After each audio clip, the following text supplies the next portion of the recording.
with that being said, we're gonna get straight into it. Um, just talking about the last of the Auburn uh preseason stuff and the Alabama preseason stuff. Auburnator, you're right. Jesus is king.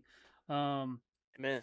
but I guess I'll speak with the Auburn side because there's really not too much more left to be spoken about, and I know there's more for you on the Alabama side to speak about.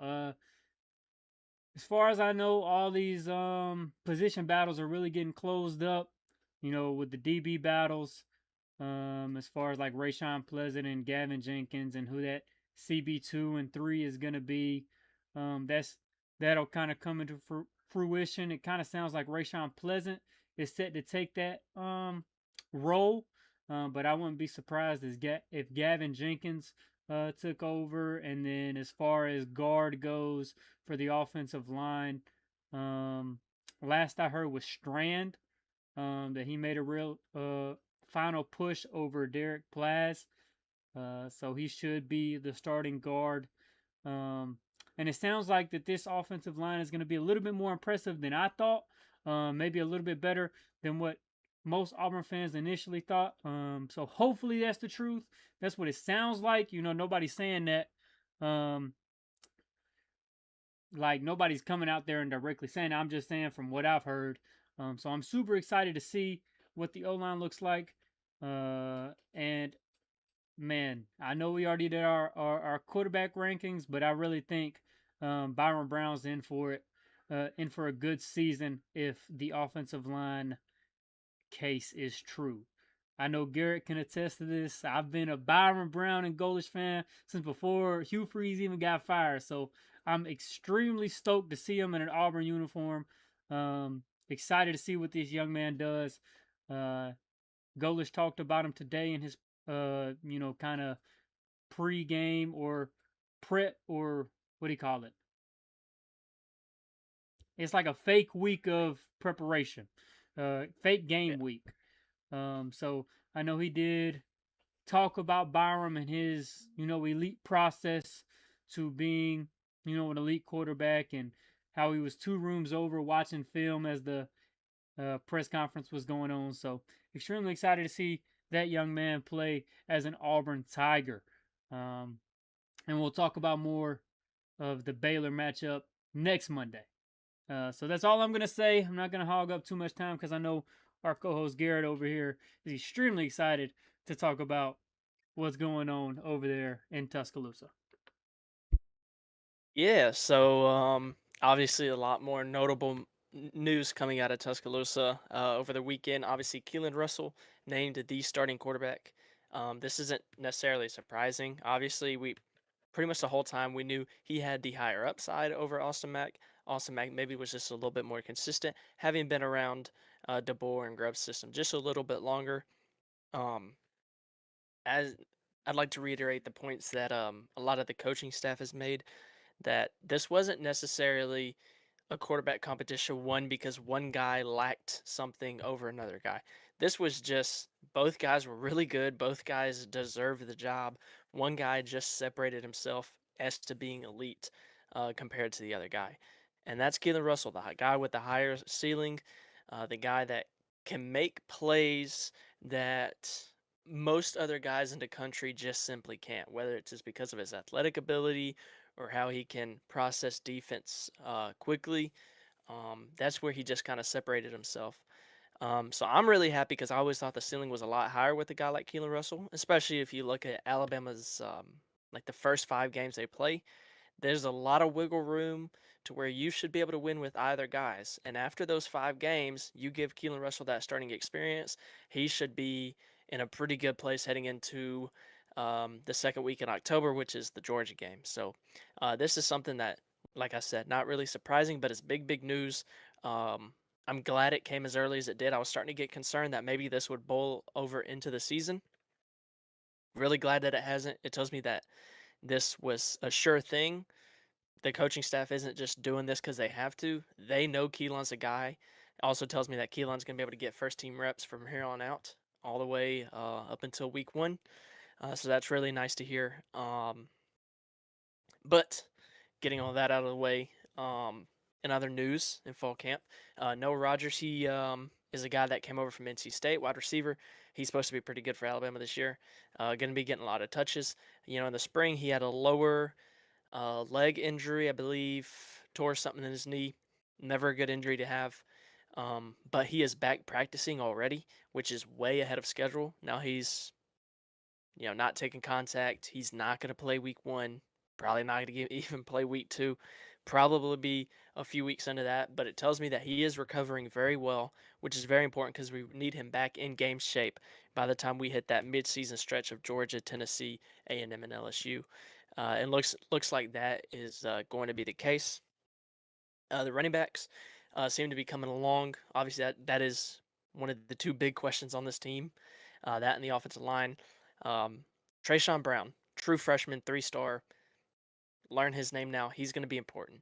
He will have a major part in this offense, and that seems like, oh well, there we go. If a 3-star freshman is playing for Alabama at running back, that's how you know the running back position is really bad. This dude is a stud. He is a guy that fell under the radar. He's probably going to come in and have an immediate impact because he's earned it, because he's really that good. Some people say he's even the second best running back on the team already as a freshman. So really excited to see what he can do. Talent at the running back position is certainly not a question. Obviously, the main question, offensive line. Don't really have a whole lot to say about it. Seems like they're kind of finally getting into their deciding who their starting lineup is and sticking with it and letting them grow together, getting as many snaps as possible, which is really important for the offensive line.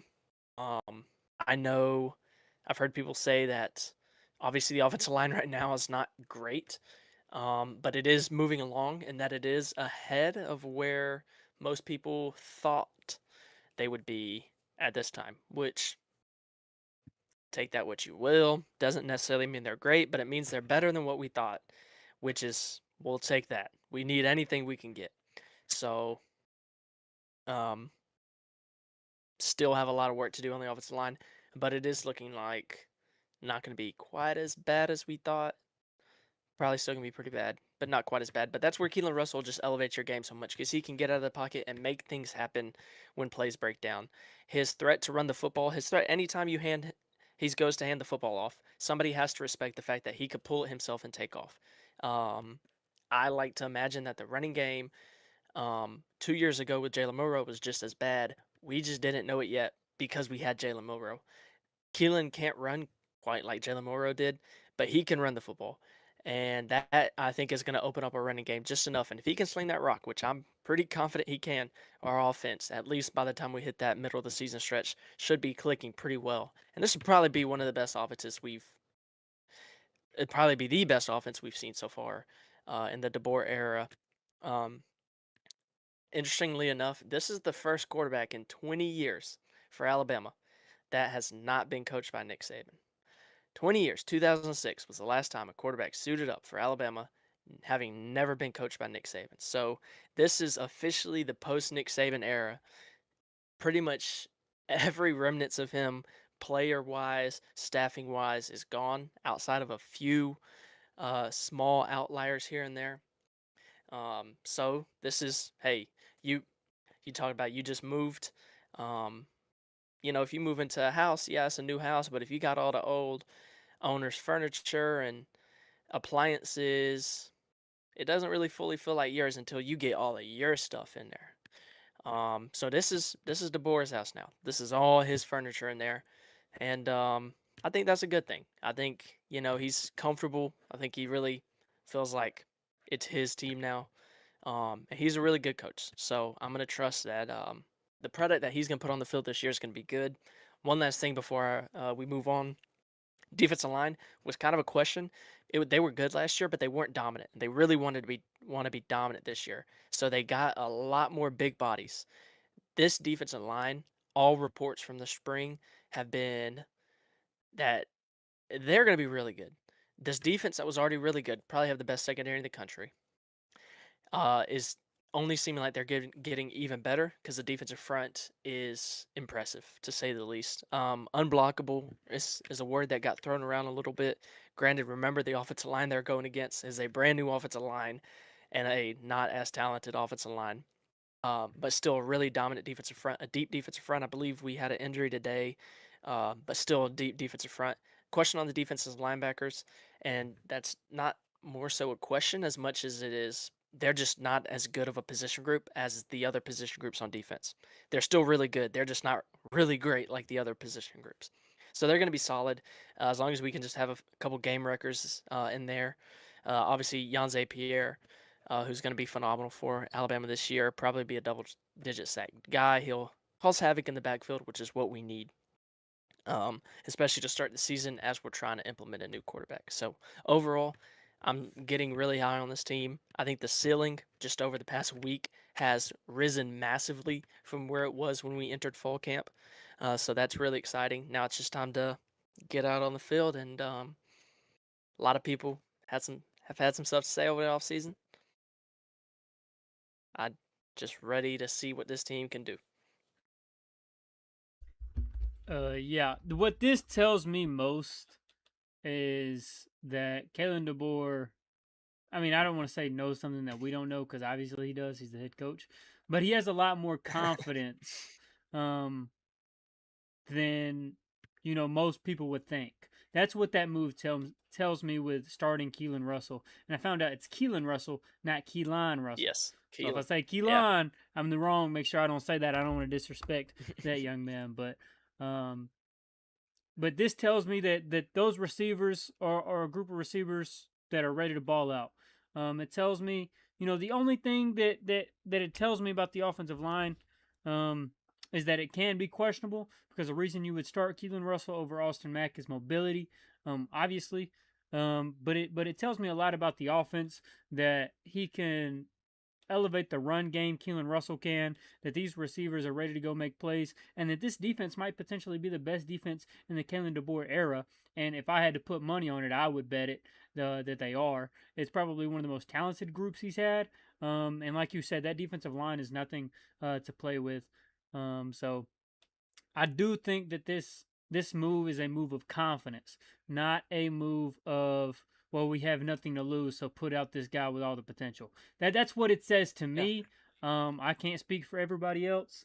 But if you start a guy like Keelan Russell over Austin Mack in a year where you just got paid all this money and you're not approaching um, recruiting the same way, it tells me that you're ready to put a lot of confidence and trust into this young man, and that you think he can go win you some big time football games. So that's what it tells me. That's what it lets me know about this Alabama football team. And when we did our predictions, that I think I said around 10-2. So as far as I'm concerned, I have no reason to back off of that. And I'm sure you feel the exact same way as what I just said. Is that this was a move of confidence? yeah. Um, and see, that's look. Uh, Kalen DeBoer.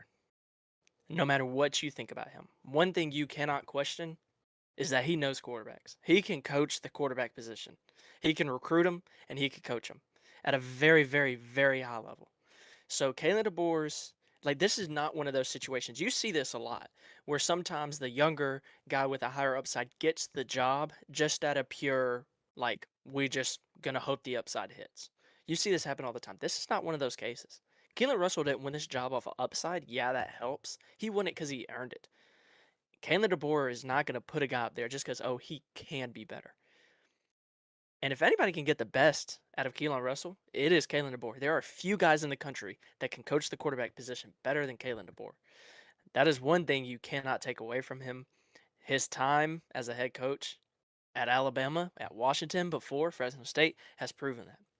So this is not a decision out of desperation. This isn't a decision based off what the fans want. This is a decision based on who Kalen DeBoer thinks gives this team the best chance to win. Um, which makes me super excited. I'm super pumped for this.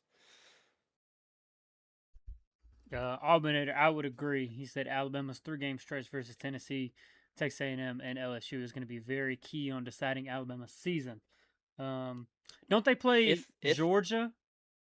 yeah, It's like I'd a say if five-game I stretch. It's it's a Georgia 4 game stretch somebody. of it's Georgia, Tennessee, A&M, Okay. and LSU. So that 4 game stretch. There's a bye week in between A&M and LSU, but that's the 4. It'll be 5 weeks, 4 games. That'll really decide. okay, yeah, and I think the key part there is Keelan will have a handful of games before he gets to that stretch to find out where he's really at and if he's ready for that stretch.